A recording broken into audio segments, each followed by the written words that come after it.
Welcome to the Flight Club Podcast, a woman's guide to leaning out. We give you a behind-the-scenes look at business launch and growth through the stories of successful female entrepreneurs. Here's your host, Felina Hansen, founder and CEO of Hera Hub.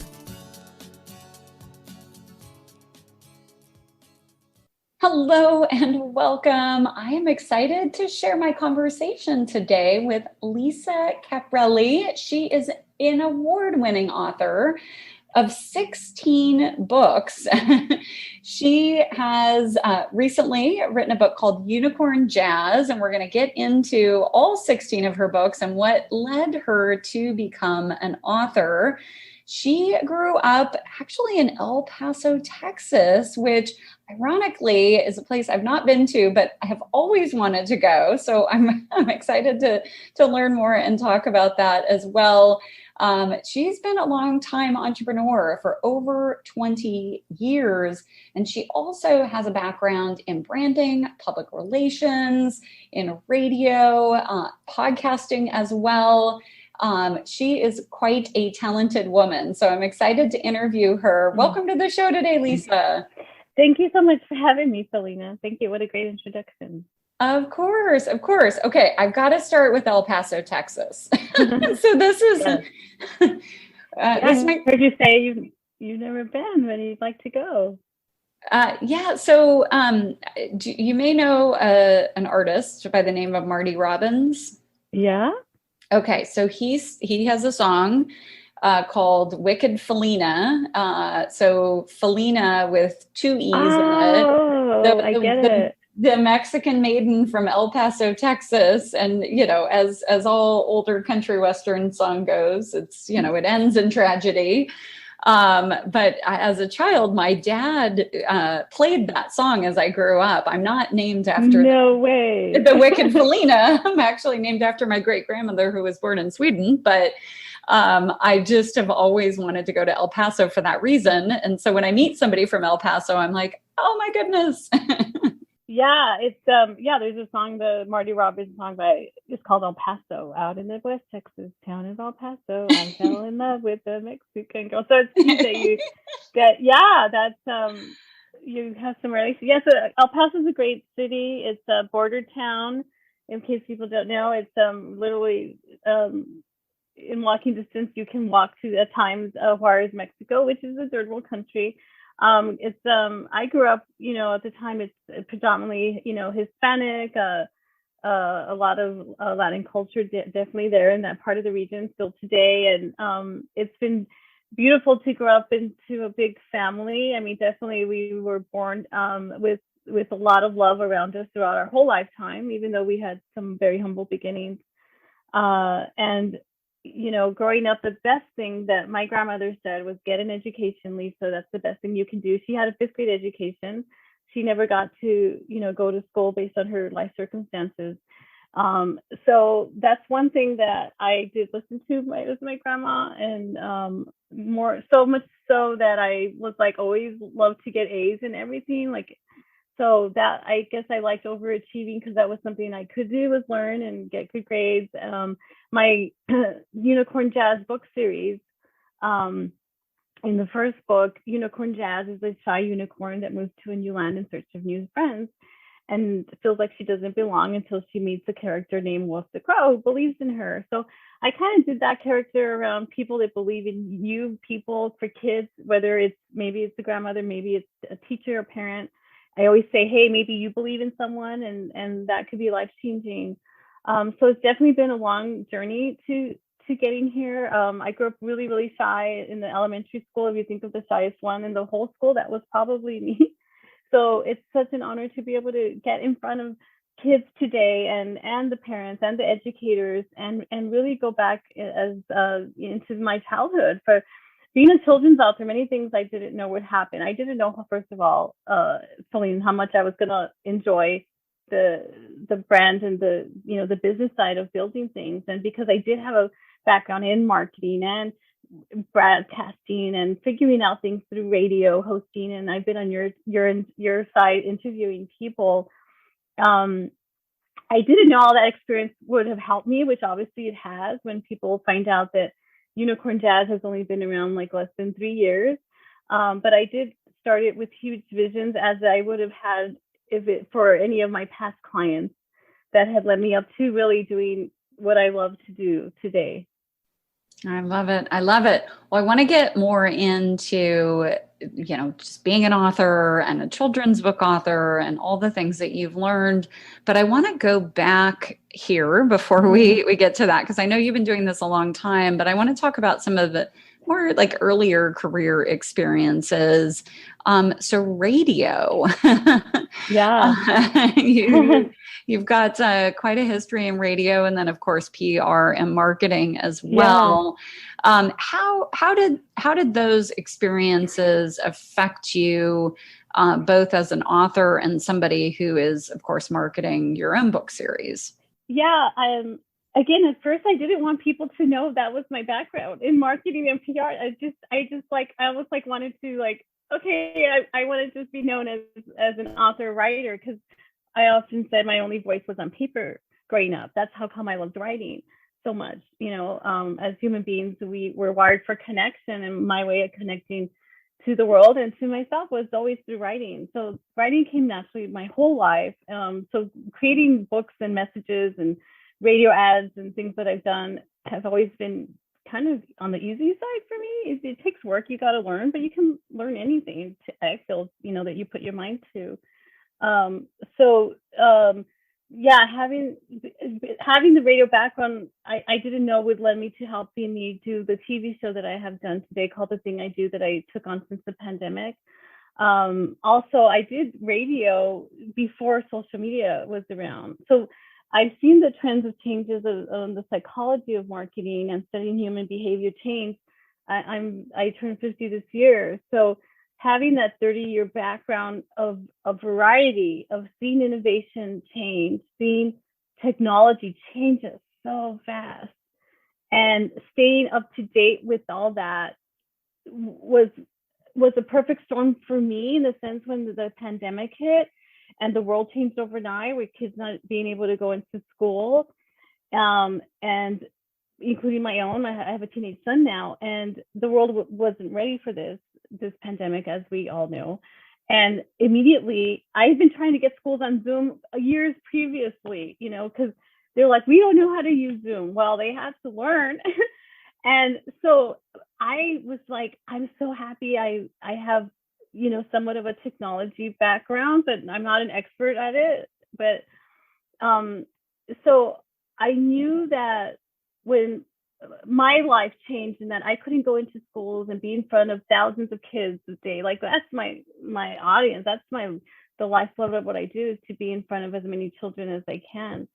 And after studying the psychology of what people were saying in Facebook groups, which I'm in probably like 150 Facebook groups, and seeing social media, seeing the conversations of the parents, the educators who I'm friends with on social media, and seeing what's going on in the world, I knew that this was going to be bigger than the after effect of 9/11. I knew that within the first few weeks, probably the first few days, I knew that it was going to be then the recession. We didn't know how long it was going to last. Obviously, it lasted a long time.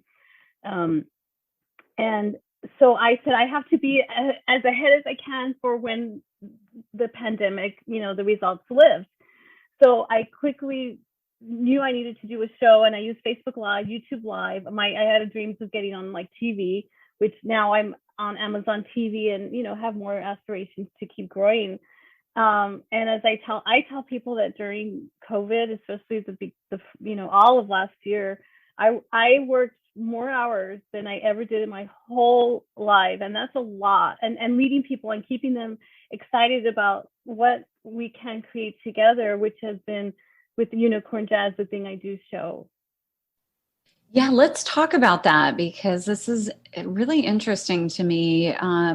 Amazon TV. So the Unicorn Jazz presents The Thing I Do. And I like this, described as the modern day Sesame Street meets Mickey Mouse Club. How did that come about?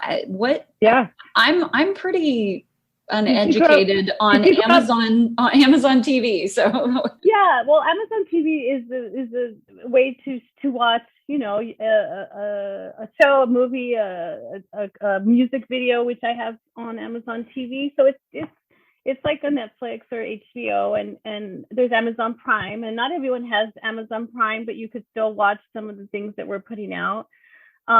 So, and you know, we're now on IMDb, but collectively since the pandemic, I, of course, thinking of how branding always, you know, top of mind for me, and what do I call the show that has a long-term value. And I was creating the book, The Thing I Do, which I love it for adults too. I mean, really all my books I think are great for kids and adults, the messages. And so I knew that book was coming out called The Thing I Do. I got 19 kids and adults last May to create The Thing I Do music video and song. And so everything was happening at the same time, because The Thing I Do is about the things that we all do and to enjoy the interest in them. The thing that you do, like you're a podcast host and you do other things. And The Thing I Do is meant to inspire as young as kids to be interested in other things, not just one thing. Like when you grow up, you know, when we were younger, we were taught, like, you know, you should be a doctor, you should be a lawyer, things, you know, that our parents wanted us to do that typically probably led to, you know, good monetary gain, you know, as we want for our children.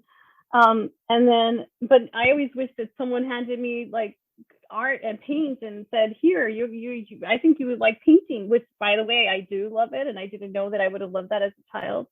I wish someone would have said, you're a good writer, you should do this more. Here's technology, or here's ways to really grow that skill set. So, you know, creativity, how important that is. And that's in everything, and imagination, especially again, as young as kids. So when I go into the schools, I'm always turning on the idea for them that they could do anything they want, learn, put their mind to it, team up with people, be good to people your whole life, because you're going to need them.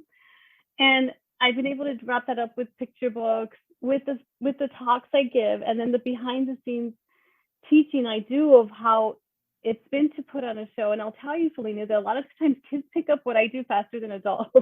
Oh, I love that. I love that. I want to also back up, because this is interesting to me. So you did some research, you interviewed 13 notable entrepreneurs, and you put a book together, which is for, I think, aspiring entrepreneurs, it looks like, called Skip a Step. As somebody who is passionate about entrepreneurship, talk about that book a bit.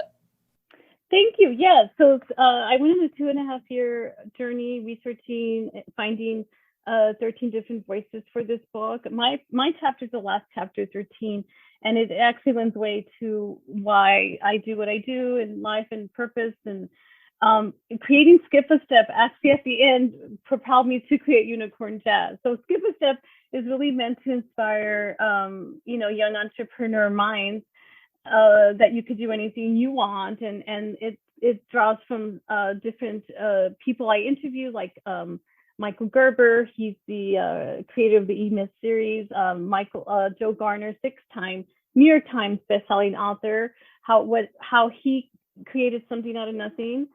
You know, they were all self-made. There's Jessica Jackley, who's been on Oprah. She's done TED Talks. She created a micro-lending nonprofit.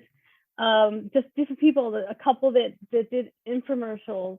There's a guy in here, Ted McGrath, that works with video and commercial and animals that go on TV.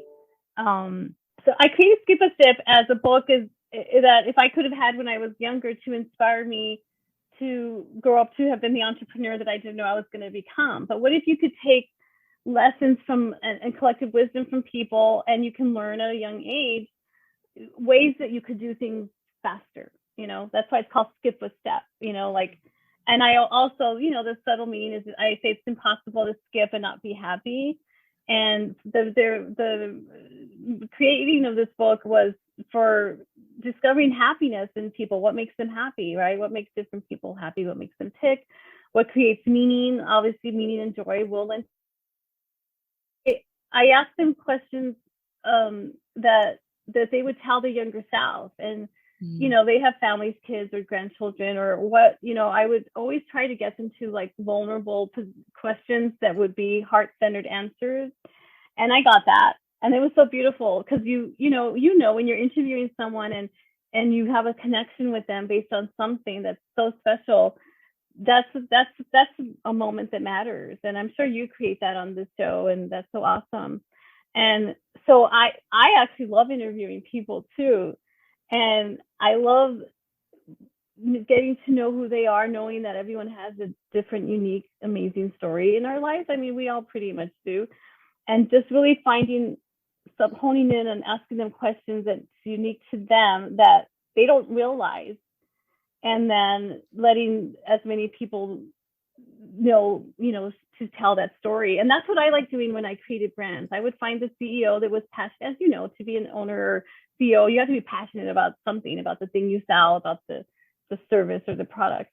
So for me, I'm very intrigued by people that, and then telling their story, because they get so lost in their own story, or they don't realize what is really special about them that the world should know about. Yeah, I love it. I love it. So I want to dive in a little bit more. I'm going to swing kind of back over to the Unicorn Jazz series. Talk about, I know you have been very involved, as we mentioned a few minutes ago, the world of schools and in-person learning has changed. And of course, that's changed your business. It's really amazing to read that you've reached over 500,000 students through this work, through these 16 books. Yeah. What does the future look like? I know you're on tour.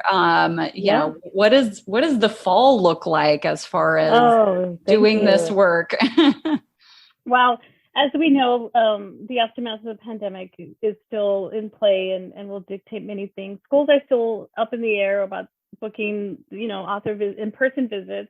However, I'm getting some, but again, I could go virtual in person and really go anywhere in the world. That's really cool. I don't have to get on a plane, but I do like to get on a plane, and the future will be going and schools welcoming me back, guest visitors. And I look forward to those happiness days. By the way, I always would stand up in front of the school and the children. And every time I get to stand up there, and I'm the privilege and the honor, I say, this is the best day of my life, to be in front of you. All the work I do is for you right here at this moment. And it's true. So but the behind the scenes of that, and the team and all the people that support me, because I cannot do this by myself. I stand up and say, I'm the spokesperson. There's a lot of people that believe in Unicorn Jazz, believe in the missions of what we do for children and the happiness and lessons. So I just happen to be that spokesperson, and I take that with so much love and honor and grace. And I could do it all day long. And at the end of the day, I'm exhausted. I'm spent. I gave them the best of me, the best to all the children, as many as I can reach, and it's felt. And the educators feel it. They're inviting their district librarians to come see this talk I do. That I did it again. The Shy Girls giving this talk, and it's just a beautiful thing. And I could do it again and again and again and again. And I know we will do it again and again and again. And so that's the future. I want it to be a globally household name. One day, kind of like Hello Kitty, Mickey Mouse. There's Unicorn Jazz. So. Unicorn Jazz is trademarked. She has a musical note for a tale. I did that on purpose because I love music, as many people do. And the Unicorn Jazz, the thing I do, as you just said, which is like I describe it as the modern day Sesame Street, which was so influential on many people, I'm sure, including you. And but just do my own take on it. Baby Einstein was started in the garage of a woman's home, and in a few years went on to be this global, multi-million-dollar brand. So the future of Unicorn Jazz is all of those things, and just the right time, the right people coming to me, the right, strategic partnerships that will happen based on the pace of business. And it's limitless, and I'm appreciative that, as we all are not promised time on this earth, that I get to leave behind something that's very meaningful, something that almost everyone that said in my book, Skip a Step, is the meaning of life: to create, to have vision, to share it, to pay it forward. And again, I say, for a girl who grew up not thinking she mattered, for a girl that felt like she had no voice, or felt like the odds were against, based on not having, which many people can relate to in life, I think it's a pretty neat thing to do. And I'm very grateful that God's given me that gift, because again, I did not do it alone. Well, you certainly have impacted many, many people. I'm excited to share the work you're doing. Thank you. Yes, of course. Lisa, if folks want to reach out to you, get in touch with you, learn more about you, what's the best website to send them to? Thank you. You could either go to lisacaprielli.com, or you could go to unicornjazz.com, which I want everyone to remember, Unicorn Jazz. I'm very easy to find on all social media: Instagram, Facebook, YouTube, LinkedIn. I have a small team, but I make it an effort to reply, especially when it comes to educators, teachers. I have free beyond the book activities and curriculum for all my books. Like, it's enough learning for all year that you can incorporate into your classroom with social emotional learning aspects. And we have a song album out called Unicorn Jazz, The Thing I Do, and very easy to connect. I welcome coming to anybody's school. I believe in no child being left behind. So there's always a way to make it work, and to get, again, to stay excited about technology, literacy, reading, writing, doing the things that you love. I'm so grateful to connect with adults saying, how can we help support your missions and visions? And I will take any help, and I will put anyone gladly part of our team.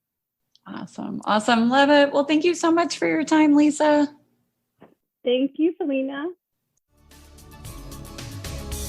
Thank you for joining this week's episode of Flight Club, sponsored by Hera Hub.